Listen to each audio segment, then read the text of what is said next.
So several key players came down with surprising injuries today. One is a first-round pick that sadly requires surgery, while another's severity is unknown, but he's coming off of a season-ending injury last year. So I've got to talk about that. Mike Hall Jr. getting arrested, and it does not look good. A Brandon Aiyuk trade seeming like it's very likely to happen, and more. But first,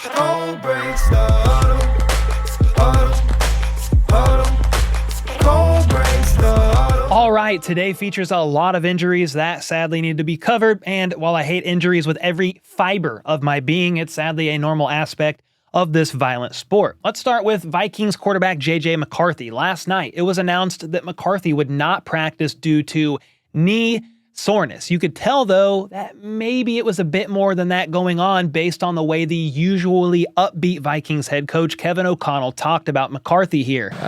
So we're trying to figure out maybe when it happened, but no, he just came in with some kind of routine soreness that a lot of guys after their first preseason game sometimes come in with, and it was something we want to be smart about. Then earlier this morning, Adam Schefter confirmed our fears when he reported that J.J. McCarthy is expected to undergo knee surgery that will determine how much time he will be sidelined. He says that McCarthy complained about knee soreness over the weekend and underwent an MRI Monday night.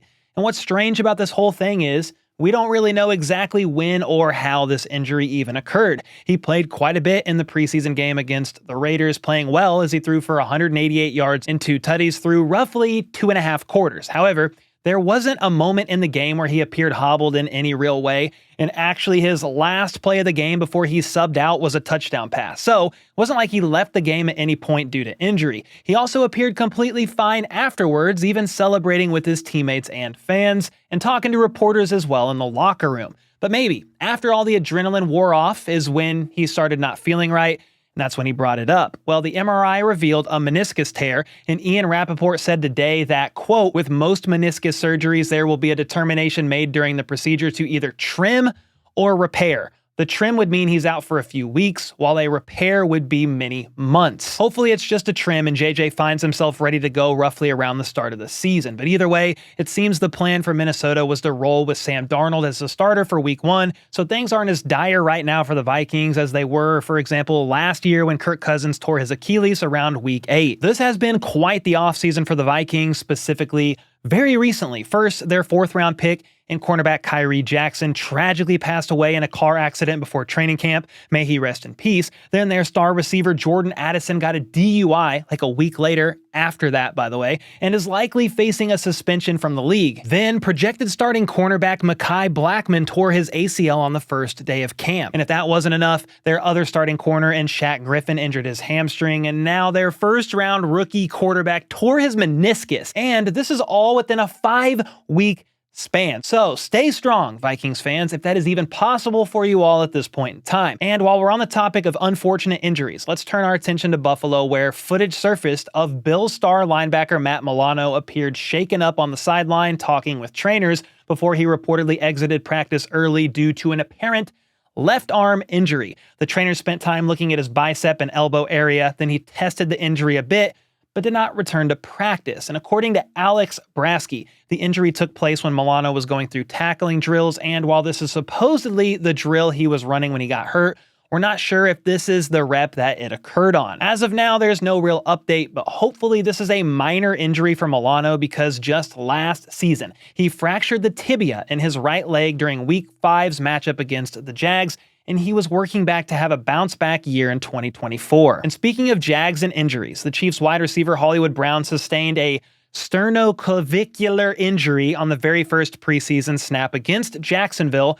and Jordan Schultz reported today that he's expected to miss 4 to 6 weeks as he recovers. The NFL season opener against the Ravens is 3 weeks away, so he's definitely missing that one. The question is, will he actually be back by maybe week 2 or 3, or will the Chiefs opt to play it safe and put him on IR for the first 4 weeks? Then, in some more injury news, Giants rookie running back Tyrone Tracy reportedly suffered a non-contact injury today and was carted off the field with an air cast on his right leg. Dan Dugan of The Athletic, who covers the Giants, said it looks like a major injury. And here's what happened. Tyrone muffed a kickoff and his right ankle/lower leg appeared to buckle as he reached for the ball. They immediately put an air cast on his right leg and carted him off. Tracy was a 5th-round pick for the Giants this year and was in serious contention with second-year running back Eric Gray to take the number 2 job behind the newly signed Devin Singletary. But hold the phone, because later today, the reports about the severity of Tyrone's injury shifted. Jordan Raanan of ESPN shared that the leg injury may not be as bad as it first looked. He was actually back in meetings later today, which may indicate more of a sprain over anything else. This honestly kind of reminds me of Travis Kelce's ankle sprain last season. If you remember, he collapsed on the field during a play that made it look like a serious non-contact injury. So everyone initially was kind of freaking out, fearing the worst, but then it turned out to be a sprain, and the guy actually came back and played the second half of the game and kind of had himself a bit of a day. So hopefully this is the case also for Tyrone Tracy. And speaking of cases, while this type of news is never fun to talk about, it's a significant story that unfortunately requires some discussion. Earlier this morning, it was reported that Browns rookie second-round pick Mike Hall Jr. was arrested and hit with a DV charge from an incident that occurred late Monday evening. And I will say this story is pretty disturbing, so I'm just going to give you a trigger alert or a warning here. But basically, Hall allegedly grabbed a handgun during an argument with his fiancée and is said to have pressed it against her head and even threatened her life. His fiancée also claimed that he screamed at her to leave the house, allegedly then grabbed her by the feet and dragged her on her back down the driveway. And honestly, there are more disturbing claims made by his fiance's mother. I mean, deeply disturbing stuff that no man should ever be seen doing to anyone, let alone the woman he's supposed to personally love, honor, and protect. All this violence, by the way, was allegedly started due to an argument about the financial needs of Hall's fiance's daughter from a different relationship. And according to the report, after all this craziness happened, Hall left the house before authorities arrived Monday night, but was arrested and booked on Tuesday. He then pled not guilty with his bond set at $10,000 and a hearing scheduled for September 10th. So yeah, not good. And while I don't want to speculate on a situation this severe, I will say, if he actually did what is being accused here, I hope the Browns move swiftly in releasing him and that he faces heavy punishment from both the law and the league. For what it's worth, the Browns did release a statement today about this, saying, quote, "We are aware of the incident involving Mike Hall Jr. last night. Mike and his representatives have been in touch with the appropriate authorities. We are in the process of gathering more info and will have no further comment at this time. And for now, that's where things are going to remain involving Mike Hall Jr.'s allegations. But if anything else major stems from this, I'll be sure to keep you all in the loop." Next up, on a much lighter note here, we have a pretty major update to the ongoing Brandon Aiyuk saga. By now, most of you know that Aiyuk, who is on the club option year of his contract, requested a trade back in July after being unable to come to terms on a new long-term deal with the Niners. And initially, 3 teams emerged as primary suitors: the Patriots, Browns, and Steelers. Well, the Patriots and Browns were quickly ruled out as Aiyuk kind of holds the leverage here, and it really looks like he wants to play for the Steelers.